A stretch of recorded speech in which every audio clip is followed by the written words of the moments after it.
Ma'am, pregnancy ఏ వయసులో plan చేస్తే మంచిది మ్యామ్? ఇప్పుడు పేషెంట్స్‌ని అడిగామనుకో, ప్రెగ్నెన్సీ ఏ ఏజ్‌లో ప్లాన్ చేసుకుంటే మంచిది అనేది. వాళ్ళ కండిషన్‌ని బట్టి వాళ్ళు ఏ ఏజ్‌లో అనుకుంటున్నారో ఆ ఏజ్ అప్రోప్రియేట్ అని చెప్తారు.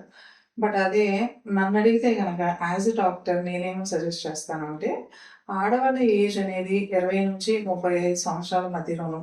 అదే మగవాళ్ళ ఏజ్ అనేది 25-35 సంవత్సరాల మధ్యలో. ఈ ఏజ్ గ్రూప్‌లో ఉంటే గనక ప్రెగ్నెన్సీ ప్లానింగ్‌కి అనుకూలం అని చెప్తాను. ఎందుకంటే ఇప్పుడు ఆడవాళ్ళ ఏజ్ తీసుకో, వాళ్ళ వయసు గనక 20-35 సంవత్సరాల మధ్య వయసుందనుకో, వాళ్ళలో ఫర్టిలిటీ పొటెన్షియల్ అనేది ఎక్కువగా ఉంటుంది. సో, ఎందుకంటే వాళ్ళలో నంబర్ ఆఫ్ ఎగ్స్ ఎక్కువగా ఉంటాయి. And that two eggs quality కూడా మంచిగా ఉంటుంది. సో, అందువల్ల వీళ్ళు త్వరగా కన్సీవ్ అయ్యే ఛాన్సెస్ ఉంటాయి.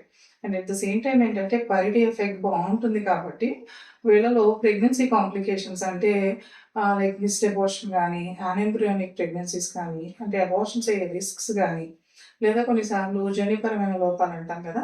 డౌన్ సిండ్రోమ్ లాంటి ప్రాబ్లమ్స్ వచ్చే రిస్క్ అనేది కూడా చాలా తక్కువగా ఉంటుంది. అదే వాళ్ళ ఏజ్ గనక 35 క్రాస్ అయింది అంటే, సడెన్‌గా ఫర్టిలిటీ పొటెన్షియల్‌లో డ్రాప్ అనేది వస్తూ ఉంటుందనమాట. అండ్ సెకండ్ థింగ్ ఏంటంటే 35 సంవత్సరాలు దాటిన తర్వాత జనరల్ పాపులేషన్ అందరిలో కూడా బీపీ, షుగర్ లాంటి కాంప్లికేషన్స్ వచ్చే రిస్క్ అనేది పెరుగుతూ ఉంటుంది. సో, ఇలాంటి కాంప్లికేషన్స్ ఉన్నప్పుడు గనక ప్రెగ్నెన్సీస్ వస్తే ప్రెగ్నెన్సీస్‌లో కూడా కాంప్లికేషన్ రిస్క్ అనేది ఎక్కువగా ఉంటుంది.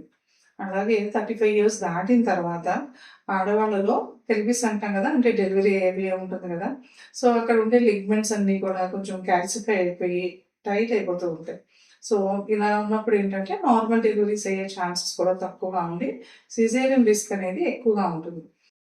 సో, ఈ ఫ్యాక్టర్స్ అన్నిటిని బట్టి చూస్తే ఏంటి ఆడవాళ్ళలో 35 సంవత్సరాల లోపు గనక ప్రెగ్నెన్సీ ప్లాన్ చేసుకున్నట్లయితే వాళ్ళలో ప్రెగ్నెన్సీ ఔట్‌కమ్స్ అనేవి మంచిగా ఉంటాయి.